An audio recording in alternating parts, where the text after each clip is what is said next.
Bonjour mes amis, j'espère que vous allez bien et aujourd'hui je voudrais vous parler de quelques pièges de l'amour. Vous me connaissez, je suis Germain Ancari et j'accompagne toutes les personnes qui veulent progresser en amour, que vous soyez en couple ou que vous soyez une personne seule en quête d'amour. L'amour c'est quelque chose de merveilleux, mais c'est quelque chose qui peut faire souffrir vraiment profondément. Donc c'est important de progresser dans l'amour et de ne pas s'empêcher de vivre l'amour sous prétexte que l'on ne veut pas souffrir. L'amour, bien sûr, est toujours un risque à courir, sinon l'amour serait vraiment ennuyeux. Mais une fois qu'on progresse dans sa façon de communiquer, dans une meilleure conscience de soi-même, forcément, c'est vraiment superbe. L'amour, c'est un peu comme ce mur. On a tous des fragilités, on a tous je dirais, des besoins de progresser. L'amour n'est pas quelque chose qui va être complètement froid, complètement, je dirais, parfait, ça n'existe pas, mais il faut tout de même progresser sur soi, savoir communiquer, avoir conscience de ses fragilités, et là on commence vraiment à, euh, à progresser dans l'amour. C'est pour ça que quand j'accompagne des personnes, on fait souvent du direct, c'est-à-dire qu'elles vont dans leur histoire, elles ont des rendez-vous, et après on se voit ensemble pour débriefer, parce que c'est dans ces situations-là que c'est important que je sois là. Parfois des personnes ont perdu un peu leur repère psychologique, elles ont perdu confiance en l'autre, et c'est important, je le ramène moi, c'est ce regard extérieur qui va leur permettre de mieux se positionner, de reprendre confiance et vraiment de vivre une histoire d'amour. Et de la faire durer, bien sûr, c'est pas le tout de rencontrer quelqu'un. Alors quels sont les pièges les plus courants que je rencontre? Eh bien le premier, c'est l'idéalisation.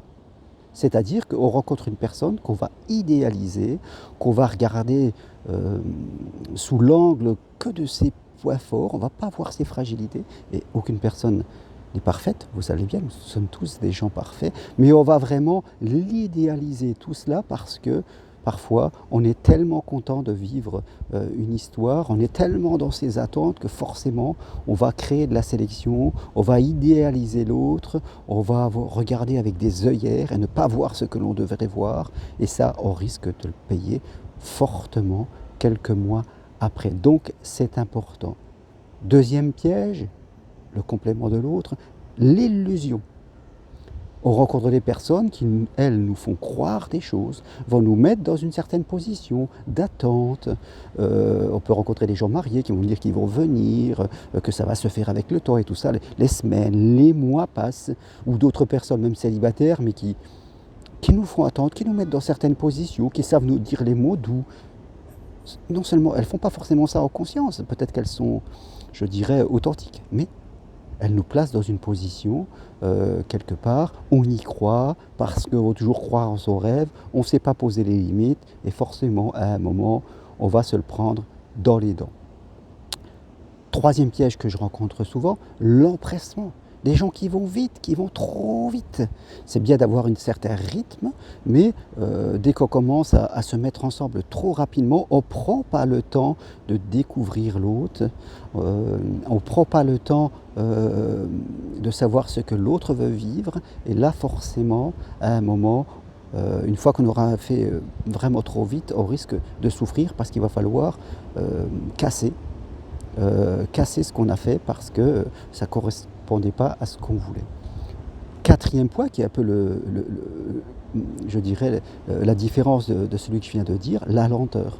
Dans ce cas-là, on prend trop son temps. Autant il y a des gens qui vont trop vite, autant il y a des gens qui vont trop lentement parce qu'elles vont être trop dans l'attente, trop besoin de sécurité.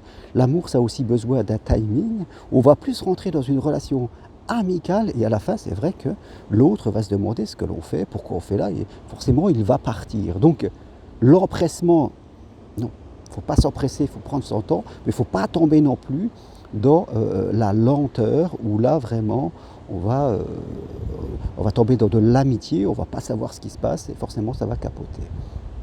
Autre point de problème, souvent piège de l'amour, comme je dis, la frustration.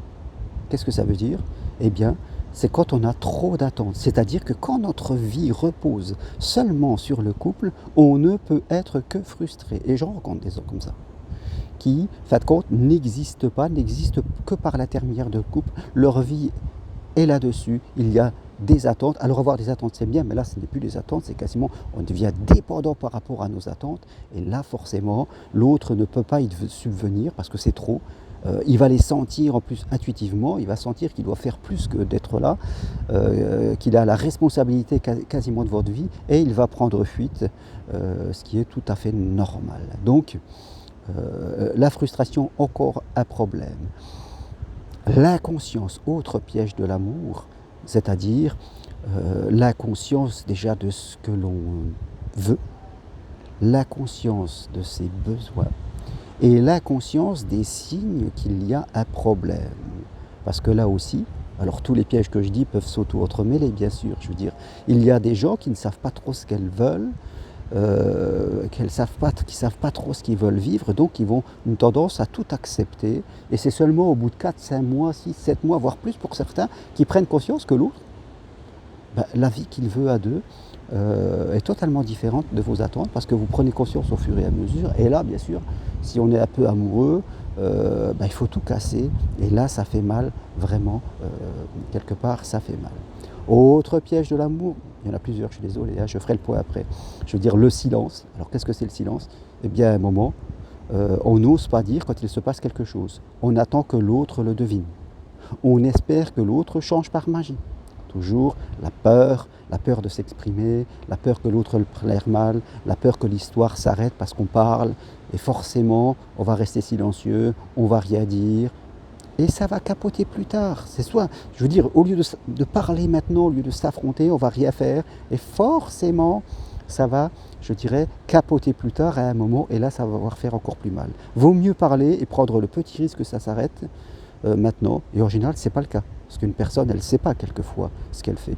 Et ça permet de bien se cadrer et d'aller vers une belle histoire. Donc si vous avez quelque chose à dire, si vous sentez que quelque chose ne va pas intuitivement, il faut le dire calmement et avec, je dirais, authenticité. D'accord? Allez, je vais vous en donner encore un petit dernier pour la route. C'est la passion. Quand on reste toujours... L'amour, ça peut commencer par de la passion, c'est-à-dire on vit une histoire qui est vraiment au top sur tous les plans, sexuels, même sensuels, l'autre du manque beaucoup, on est vraiment dans cette frénésie, et ça c'est génial, on passe souvent par là. Maintenant, il faut arriver à passer à l'autre palier, parce que vivre à deux, c'est important, ça démontre d'autres qualités, la passion va s'abaisser un petit peu et on va passer sur d'autres choses, la sensualité, l'affection, le partage de choses, le projet personnel, voilà, on va passer ce palier.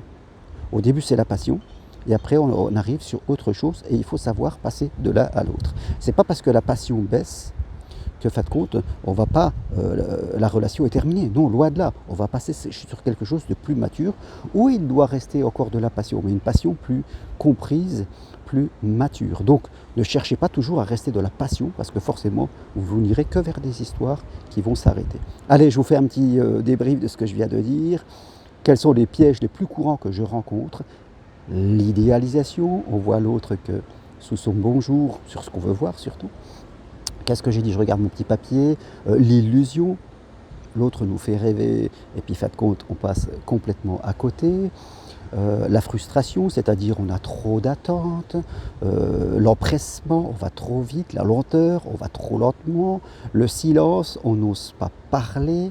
La passion, pardon, on veut toujours quelque chose qui reste toujours en haut. Donc voilà les pièges, réécoutez la vidéo, que je rencontre les plus souvent, dont il faut sortir. C'est assez facile de sortir, il faut juste en avoir conscience. Aller au début, comme je le dis, souvent les gens ont perdu leur repère, ils n'ont plus conscience qu'ils sont dans les pièges, mais ça, c'est mon job de vous aider, d'être là, derrière vous, que l'on partage ensemble, et ça ne dure pas longtemps, mais juste vous permettre de reconstruire cette confiance nécessaire à l'amour, et vous verrez que ça se fait, et que là, après, vous aurez navigué tout seul dans ce belle mer qu'est l'amour. Voilà, si vous voulez aller plus loin, allez voir sur mon site germainroncari.com. Vous voulez prendre rendez-vous avec moi, écrivez-moi sur mon adresse roncari.g@gmail.com. Toutes les infos sur mon site, vous verrez mon numéro de téléphone. N'hésitez pas, donnez-vous cette chance. Ne restez pas dans les peurs, vous pouvez progresser et vous pouvez vivre une superbe histoire d'amour. Allez, je vous dis à bientôt. Merci encore d'être là. Parlez de ma petite chaîne autour de vous. Voilà. Et ça permettra peut-être à d'autres personnes de mieux vivre, en tout cas. cas leurs histoires d'amour. Merci, à bientôt, ciao.